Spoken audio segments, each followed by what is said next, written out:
अस्सलाम वालेकुम क्लास। आज जो है हम विजुअल बेसिक का फर्स्ट चैप्टर स्टार्ट करने जा रहे हैं, इंट्रोडक्शन टू प्रोग्रामिंग।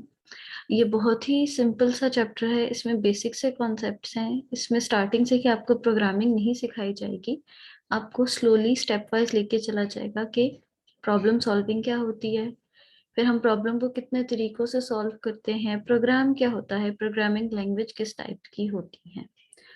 उसके बाद हम सेकंड चैप्टर में देखेंगे कि एक्चुअली विजुअल बेसिक प्रोग्रामिंग होती क्या है। सबसे पहले हम स्टार्ट करते हैं प्रॉब्लम सॉल्विंग से। प्रॉब्लम सॉल्विंग एक ऐसा प्रोसीजर है, एक ऐसा प्रोसेस है कि आपको जिस तरह नाम से ही पता चल रहा होगा कि आपके पास कोई प्रॉब्लम आती है और आप उसको सॉल्व करते हो। उस प्रॉब्लम को, उस मसले को सॉल्व करना, उसको हल करना, उसका कोई सोल्यूशन निकालना हमारे पास कहलाता है प्रॉब्लम सॉल्विंग। जिस तरह हमारे पास रोजमर्रा के हम कामों में देखें तो हमारे पास बहुत तरह की प्रॉब्लम्स आती हैं। कोई बहुत माइनर सी भी होती हैं जिसका हमें रियलाइज भी नहीं होता कि ये भी एक प्रॉब्लम है, और कुछ बहुत ज्यादा बड़ी प्रॉब्लम्स, बड़ी क्रिटिकल, बहुत मुश्किल होती हैं जिसको हमें बड़ी तवज्जो से और बहुत अटेंशन से और बड़े केयरफुली जो है उन्हें सॉल्व करना पड़ता है। इसी तरह हमारी कोशिश ये भी होती है कि जो भी हमारे पास प्रॉब्लम हो हम जल्दी से जल्दी और उसका बड़ा एफिशिएंट और अच्छा जो है सोल्यूशन वो निकालें, कि जिसमें हमारी एफर्ट भी ना ज्यादा लगे, हमारा टाइम भी ना ज्यादा लगे और हमारी प्रॉब्लम बड़े अच्छे तरीके से सॉल्व हो जाए। इस तरह की अगर हम एक मैथ्स की प्रॉब्लम देखते हैं तो पहले जब हम मैथ्स की प्रॉब्लम सॉल्व करते होते थे तो हमें साइड पे रफ वर्क करना पड़ता है, उसके डिफरेंट स्टेप वाइज लेके उसे चलना पड़ता है, एक एक चीज का ख्याल रखना पड़ता है। बट जिस तरह हमारा मैथ्स जो है इवॉल्व होता रहा, हमारे पास कॉम्प्लेक्स प्रॉब्लम्स आती रही, square root, under root, log, natural log, इस तरह की प्रॉब्लम्स आती रही, तो उसका सोल्यूशन भी साथ साथ उनके डेवलप होते रहे। और जिस तरह अब आप देखेंगे, अब हमारे पास कैलकुलेटर आए, फिर उसके बाद जो है हमारे पास साइंटिफिक कैलकुलेटर आ गए, जो कि हमारी वो वाली प्रॉब्लम्स जो हम मैनुअली अगर लिखते हुए सॉल्व करें तो उसे बहुत टाइम लगता था, मगर स्टिल अब कैलकुलेटर से हमारी वो प्रॉब्लम बहुत जल्दी सॉल्व हो जाती है। तो कैलकुलेटर बनाना और साइंटिफिक कैलकुलेटर बनाना ये भी एक प्रॉब्लम सॉल्विंग है, कि हमने एक ऐसा सोल्यूशन, एक ऐसा तरीका निकाल लिया कि हमारी क्रिटिकल से क्रिटिकल मैथ की प्रॉब्लम जो है वो कम टाइम में और करेक्टली सॉल्व हो सकती है, और हमें ये भी पता होता है कि इसका रिजल्ट, इसका आंसर जो है वो बिल्कुल एक्यूरेट और बिल्कुल ठीक है। इसी तरह जो कंप्यूटर है ये भी एक हमारी प्रॉब्लम सॉल्विंग टूल है, जो कि हमारी कॉम्प्लेक्स से कॉम्प्लेक्स प्रॉब्लम को सॉल्व करता है डिफरेंट तरीकों से। अब कंप्यूटर हमारा प्रॉब्लम कैसे सॉल्व करता है? जिस तरह हम एक इंसान है, हम एक दूसरे को, अगर कोई छोटा बच्चा है, हमने उसे लिखने के लिए गाइड करना है तो हम उसे पहले बताते हैं कि आपने हाथ में पेंसिल ऐसे पकड़नी है, उसको इस तरह से पेपर पे ड्रॉ करना है, इस तरह से शेप बनानी है, हम उसे एक इंस्ट्रक्ट करें, गाइडलाइन दे रहे हैं। इसी तरह जो कंप्यूटर है उसको भी हम इंस्ट्रक्शंस देते हैं, उसे गाइड करते हैं प्रोग्रामिंग इंस्ट्रक्शन की मदद से, प्रोग्राम की मदद से। तो कंप्यूटर जो है वो हमारे मसले सॉल्व करता है, उसे हल करता है, जो प्रोग्राम की मदद से, जो कि एक इंस्ट्रक्शन की फॉर्म में उसको दी जाती है। तो डिफरेंट प्रॉब्लम सॉल्विंग टेक्निक्स जो हमारे पास हैं, जिसमें सबसे पहले है प्रोग्राम, कि हम कुछ इंस्ट्रक्शंस दे देते हैं कंप्यूटर को, उसको प्रोग्राम कर देते हैं जिसके हिसाब से कंप्यूटर हमारी प्रॉब्लम सॉल्व कर रहा होता है। दूसरा है एल्गोरिदम, और third one is flow chart, जो कि हम वन बाय वन देखेंगे कि कौन सी प्रॉब्लम सॉल्विंग टेक्निक किस तरह से काम करती है और कितनी एफिशिएंट है। तो सबसे पहली जो हमारी प्रॉब्लम सॉल्विंग टेक्निक है वो है प्रोग्राम।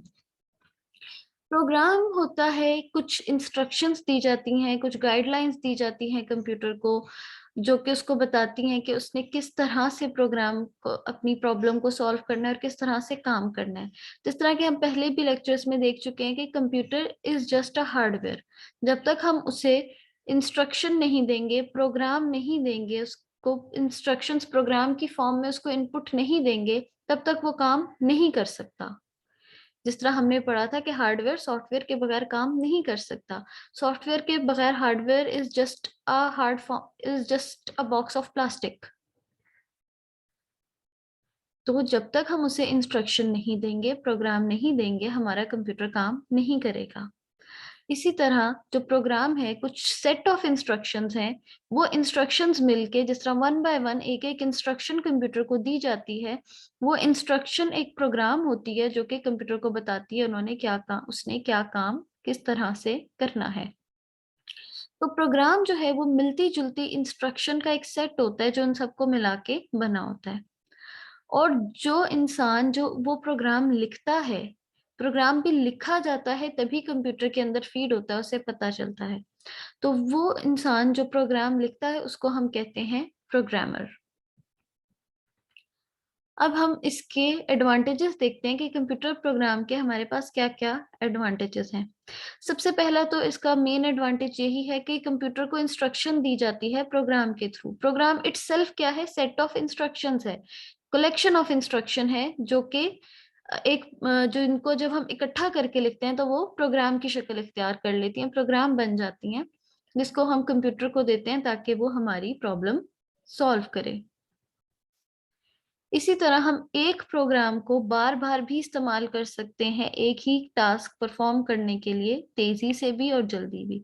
जिस तरह हम लोगों ने अगर मैथ्स के ही कुछ क्वेश्चन सॉल्व करने हैं, जिस तरह पहले हमने एक इंस्ट्रक्शन करनी है 2+3, 2+3 सॉल्व हो गया। अब नेक्स्ट अगर हमारे पास इंस्ट्रक्शन आई है 3+4, तो उसके लिए भी सेम प्रोग्रामिंग इंस्ट्रक्शंस ही हमारी यूज़ होंगी क्योंकि प्लस करना एक सेम ही काम है।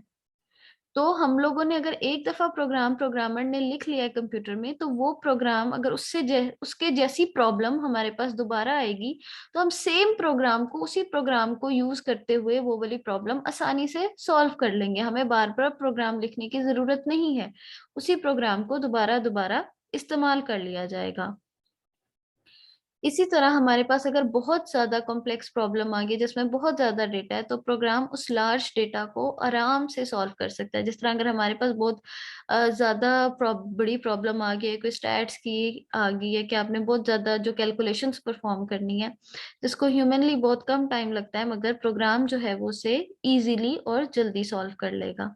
इसी तरह हम प्रोग्राम की मदद से जो है अपना आउटपुट डिफरेंट स्टाइल्स में दिखा सकते हैं। हम लोग कहते हैं कि हमें नंबर्स की फॉर्म में आउटपुट नहीं चाहिए, अल्फाबेटिकली आउटपुट चाहिए, या हमें कलर्स चेंज चाहिए, हमें ग्राफिकल फॉर्म में आउटपुट चाहिए, तो ये भी हमारे प्रोग्राम की मदद से हम चेंज कर सकते हैं। इसी तरह प्रोग्राम की जो प्रोसेसिंग है वो बहुत एफिशिएंट होती है और उसमें इतना टाइम नहीं लगता। ज़ाहिर-सी बात है, जब एक दफ़ा प्रोग्राम लिखा गया है, कंप्यूटर को इंस्ट्रक्शंस दे दिए हैं, तो जब भी वैसी प्रॉब्लम आएगी, कंप्यूटर वही वाली इंस्ट्रक्शंस जो है मेमोरी से अपनी लेके और उसी के थ्रू प्रॉब्लम को सॉल्व कर लेगा। इसी तरह एक कंप्यूटर में एक से ज़्यादा और डिफरेंट टाइप के प्रोग्राम्स हम इंस्टॉल कर सकते हैं ताकि हम डिफरेंट टाइप की या डिफरेंट तरीके की प्रॉब्लम्स जो हैं वो सॉल्व कर सकें। तो ये था प्रोग्राम और प्रोग्राम के एडवांटेज। सेकंड जो हमारी प्रॉब्लम सॉल्विंग टेक्नीक थी, दैट इज़ एल्गोरिदम। अब एल्गोरिदम क्या होता है? जिस तरह हम देखते हैं कि स्टेप बाय स्टेप प्रोसीजर होता है कि आप किसी को इंस्ट्रक्शंस देते हो कि सबसे पहले ये करो, फिर ये करो। जिस तरह हम कहते हैं कि हमारी अ, नॉ सिंपल लैंग्वेज में, जिस तरह इंग्लिश लाइक लैंग्वेज में एक स्टेप बाय स्टेप प्रोसीजर लिखा हुआ होता है, एक प्रॉब्लम को सॉल्व करने के लिए।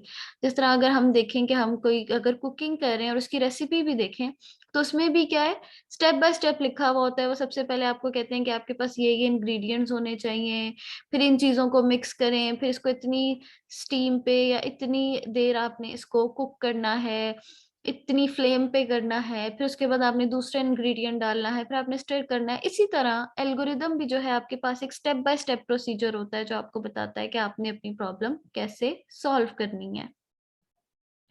जो एल्गोरिदम है ये similar to English like language ही होता है कि कोई भी पर्सन जो है इसको एक दफ़ा रीड करके समझ सकता है इज़िली। प्रोग्रामिंग लैंग्वेज की तरह नहीं होता कि सिर्फ प्रोग्रामर ही इसे समझ सकते हैं, एल्गोरिदम को कोई लेमैन भी इसको समझ सकता है। और एक एल्गोरिदम लिखने से पहले जो है हम लोगों को सबसे पहले तो उसकी प्रॉब्लम को समझना बहुत ज़रूरी है कि क्या प्रॉब्लम है जिसके लिए हमें एल्गोरिदम लिखना है।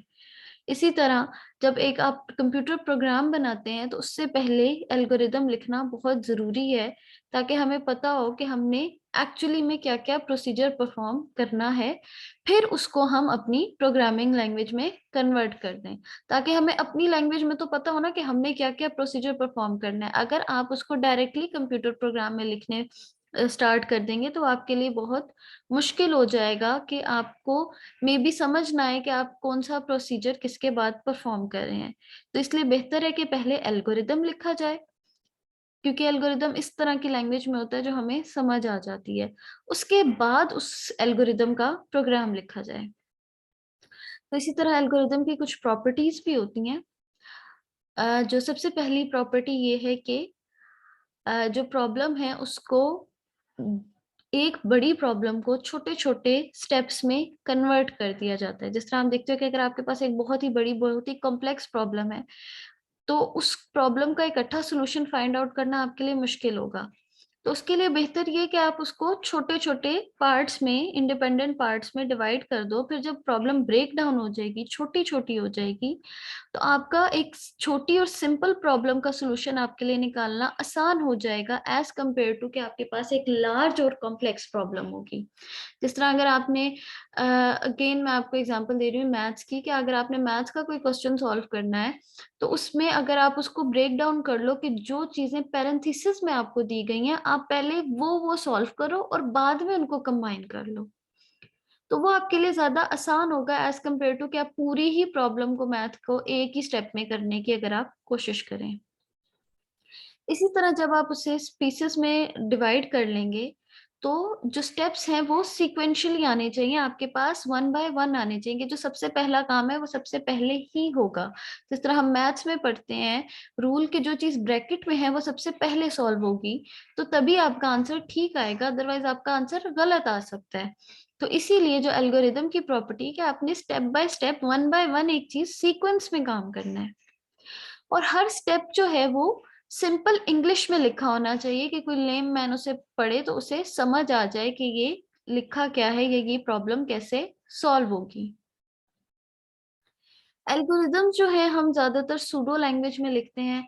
सूडो लैंग्वेज बिल्कुल एक इंग्लिश लाइक लैंग्वेज ही है, कि हम एक दो वर्ड की हेल्प से जो है, या कुछ सिंपल इंग्लिश लाइक लैंग्वेज और बड़ी प्रिसाइज करके अब एक एक स्टेप बता देते हैं। जिस तरह हम कहते हैं कि स्टार्ट, यहाँ से शुरू हो जाओ, एंड यहाँ पे खत्म हो जाओ, इनपुट ए एंड बी, के यूजर से ए और बी में इनपुट लो, multiply A and B, display the result. इस तरह की जो है आपकी सूडो लैंग्वेज होती है, सिमिलर टू इंग्लिश लाइक, कि जो बहुत ही सिंपल होती है, कि आप आसानी से उसे समझ सकते हैं और उसमें जो है अपना एल्गोरिदम लिख सकते हैं। फिर जब आप उसको सूडो लैंग्वेज में लिख देंगे तो आपको बहुत ज्यादा आसानी हो जाएगी उसको अपने प्रोग्राम में कन्वर्ट करने के लिए। इसी तरह जो है आप जब प्रोग्राम में लिखेंगे तो वो आपके लिए बहुत ज्यादा एक इस तरह से भी आसानी हो जाएगी कि आप उसका एक लॉजिक डिजाइन पहले बना लेंगे और उसके बाद उसको कोडिंग में कन्वर्ट कर देंगे। लॉजिक डिजाइन ऐसा डिजाइन कि आपको पहले से उसकी लॉजिक आपको समझ आ जाएगी, आपको प्रोसीजर पूरा समझ आ जाएगा कि आपने स्टेप बाय स्टेप कैसे काम करना है। तो सूडो कोड की मदद से या सूडो लैंग्वेज की मदद से आप उसका सूडो कोड लिखेंगे, जो कि आपको एक लॉजिक बता रहा होगा कि अगर आपने कोई इनपुट को प्लस भी करना है तो सबसे पहले आप यूजर से इनपुट लेंगे और फिर उन्हें प्लस करेंगे। फिर जब आपके पास लॉजिक डिजाइन आ जाएगा, फिर आप उसको कोडिंग में कन्वर्ट कर देंगे। लॉजिक डिजाइन, वो डिजाइन का मतलब ये है कि आप जो अपना एल्गोरिदम लिखेंगे सूडो कोड में, सूडो लैंग्वेज में, वो आपका लॉजिक डिजाइन होगा, जो कि आपकी लॉजिक बता रहा होगा। फिर जब आपकी लॉजिक सही होगी तो आप उसको प्रोग्राम कर लोगे, उसको प्रोग्राम में कन्वर्ट कर लोगे। तो लॉजिक डिजाइन को प्रोग्राम में कन्वर्ट करना कहलाता है कोडिंग। तो इस तरह से जब हमारे दो सेपरेट स्टेप हो जाएंगे, लॉजिक डिजाइन और कोडिंग, तो हमारा काम भी आसान हो जाएगा। हम एक एग्जांपल देखते हैं कि हमारा लॉजिक डिजाइन क्या होता है और प्रोग्राम उससे कैसे बनता है। जिस तरह हमारे पास सबसे पहली एग्जांपल है कि हमने एल्गोरिदम लिखना है, दो नंबर इनपुट लेके उनका सम लेना है और फिर उन्हें स्क्रीन पे डिस्प्ले कर देना है। तो एल्गोरिदम में सबसे पहली लाइन क्या होती है? स्टार्ट। आपने सबसे पहले स्टार्ट होना है, उसके बाद आपने इनपुट लेना है ए। ए एक नंबर है आपके पास, तो इसमें एल्गोरिदम ने आपको क्या कहा है, 2 नंबर इनपुट लेने हैं। जाहिर बात है आप पहले 2 नंबर इनपुट लोगे तभी उन्हें सम करोगे। आप ऐसे तो नहीं कर सकते कि पहले सम कर दो और बाद में इनपुट लो। तो सबसे पहले आपने इनपुट लेना है ए, फिर इनपुट लेना है बी, फिर उसके बाद प्रोसीजर परफॉर्म करना है ए प्लस बी और उसको स्टोर कर देना है टोटल में। फिर ही आप उसके बाद उसे डिस्प्ले कर सकते हो। वही वाली बात कि आप डिस्प्ले पहले नहीं कर सकते जब तक आप उसका सम नहीं ले सकते। तो ये सारा कुछ एक सीक्वेंस में चल रहा है। आपने स्टार्ट किया, 2 नंबर इनपुट लिए, उन्हें ऐड किया और उन्हें डिस्प्ले करवा दिया, और डिस्प्ले करवाने के बाद आप एंड कर दोगे या एग्जिट हो जाओगे अपने प्रोग्राम से। इसी तरह आपका ये सेकेंड एग्जाम्पल है कि आपने स्टार्ट किया प्रोग्राम, ठीक है, और आपने क्या करना है, कैलकुलेट एरिया ऑफ सर्कल और उसे डिस्प्ले कर देना है। और आपने इनपुट लिया रेडियस को आर में, आर वेरिएबल में आपने रेडियस को इनपुट लिया, फिर आपने एरिया का फॉर्मूला लगाया और उसे प्रिंट कर दिया और फिर अपना प्रोग्राम एंड कर दिया। तो इस तरह से हम सिंपल सी सूडो लैंग्वेज में लिखते हैं अपना एल्गोरिदम। हम एल्गोरिदम की कुछ एडवांटेजेस देख लेते हैं। सबसे पहला तो इसका एडवांटेज ये है कि ये कम्प्लेक्सिटी को रिड्यूस कर देता है। जिस तरह कि हमने पढ़ा था, इसकी प्रॉपर्टी में क्या है कि ये एक पूरे टास्क को जो है स्मॉलर स्टेप्स में डिवाइड कर देता है। जिस तरह कि अगर हमने 2 नंबर्स का सम लेना है तो डायरेक्ट सम की बजाय उसने डिवाइड कर दिया टास्क कि पहले इनपुट लो ए को, फिर इनपुट लो बी को, फिर उसको प्लस करो और फिर उसको डिस्प्ले करो। तो ये हमारा एक टास्क फर्दर स्टेप्स में डिवाइड हो गया। इसी तरह अगर हम एग्जांपल 3 देखें तो हमने सम ऑफ 50 नेचुरल नंबर्स हमने लेना है कि फर्स्ट 50 0 से लेके 50 तक जो हमारे पास नेचुरल नंबर्स हैं हमने उन सबका सम लेना है। तो हमने क्या किया, सबसे पहले हमने स्टार्ट किया, उसके बाद हमने एक वेरिएबल डिक्लेयर किया सम का, एक किया एन का, दोनों को 0 0 रख लिया क्योंकि शुरू में हमारे पास सब 0 होता है, और n हमारे पास नेचुरल नंबर है तो n नेचुरल नंबर 0 से स्टार्ट होते हैं, तो हमने n को सबसे पहले ले लिया 0। अब उसके बाद उसने क्या किया, रिपीट स्टेप 5 और स्टेप 6। स्टेप 5 और 6 हम रिपीट करते रहेंगे जब तक हमारा n जो है वो 50 से कम रहेगा या उसके बराबर रहेगा। जैसे ही वो 50 से बड़ा होके 51 हो जाएगा, हम 5 और 6 को रिपीट नहीं करेंगे। और स्टेप 5 में क्या हो रहा है, हमारे पास सम में प्लस हो रहा है n। सबसे पहले n 0 था, फिर उसके बाद n में 1 प्लस किया, फिर n हो गया 1, फिर इसी तरह 1 प्लस हो जाएगा, फिर n हो गया 2, और इसी तरह हमारे पास सम आता रहेगा। तो हमने क्या किया, कॉम्प्लेक्स टास्क को डिफरेंट स्टेप्स में डिवाइड कर लिया कि सबसे पहले हम सम कर रहे हैं, फिर उसके बाद अगले नंबर पे जा रहे हैं। तो ये 2 अलग स्टेप्स हो गए हैं। फिर उसके बाद हम चेक भी करें कि हमारे पास 50 नंबर्स हुए हैं या नहीं हुए। तो ये हमारा जो टास्क है उसको डिफरेंट सब प्रॉब्लम्स में डिवाइड कर दिया ताकि हम हर प्रॉब्लम को अलग अलग उसके सोल्यूशन फाइंड आउट करें, छोटे छोटे सोल्यूशंस, और बाद में जो है हम उनको कंबाइन करके अपनी जो लार्ज प्रॉब्लम है उसका सोल्यूशन निकाल लें। सेकेंड इसका एडवांटेज है इंक्रीज्ड फ्लेक्सिबिलिटी। जिस तरह हम एल्गोरिदम हमने देखा था कि हम जो है अपनी सूडो लैंग्वेज में लिखते हैं जो कि सिमिलर टू इंग्लिश है, फिर उस एल्गोरिदम को हम बाद में प्रोग्राम में कन्वर्ट करते हैं। अब वो प्रोग्राम हमारा चाहे किसी भी लैंग्वेज में हो, वो विजुअल बेसिक में हो, जावा में हो, सी प्लस प्लस में हो, एल्गोरिदम को इससे कोई फर्क नहीं पड़ता। आपके पास एक एल्गोरिदम लिखा हुआ है, अब आपकी मर्जी आप उसे जिस मर्जी लैंग्वेज में कन्वर्ट करें। इसी तरह थर्ड एडवांटेज है इसका ईज ऑफ अंडरस्टैंडिंग, कि आपने एक प्रोग्राम जो है, आपका जो एल्गोरिदम है वो सूडो लैंग्वेज में लिखा जाता है, इंग्लिश लाइक लैंग्वेज में, तो वो समझना आसान होता है क्योंकि प्रोग्रामिंग लैंग्वेज एक अलग ही लैंग्वेज में लिखी जाती है जिसे समझना मुश्किल है, मगर आप एल्गोरिदम को आसानी से समझ सकते हैं।